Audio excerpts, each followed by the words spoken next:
me being a rebel yokuyeka iSuperSport kungamelanga ngiyeke ngikwatela ukuthi uPizzo had loaned me to Silver Stars. I came up with silly excuses ukuthi why ngifuna ukuvaya ku management yeSuperSport ukuthi I wanted to be closer to home, iOledi Selogroti nani ngisaba ukuyibeka straight ukuthi ngikwatela ukuthi uPizzo had loaned me out to Silver Stars and I didn't understand the idea behind the player getting loaned at the time.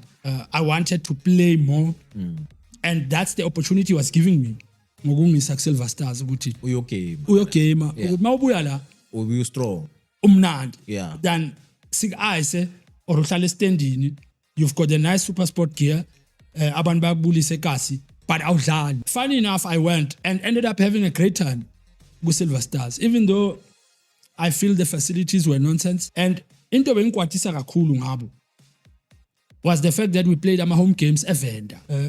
To me it didn't make sense. Yeah, it's far. It feels like I'm playing an away game every week even when I'm playing at home because Venda. Yeah. And the 7 hours was getting to me because Linksfield kona yini yeah eMalboro. So I'm getting annoyed ukuthi mele ngiyodlala i-home game eThoyandou. So every Friday mele ngidrive ngebhasi for 7 hours for a 90-minute affair kune party entswembu kamahuta no Fat Cook that's going on mina mele ngiyodlala eVenda forgetting ukuthi ndoda wena kucala you are a footballer before a socialite before ucabanga uFat Cook noma Huta isipani sakho naso ngoba yiso esifanda itikiti la kaFat Cook noma yeah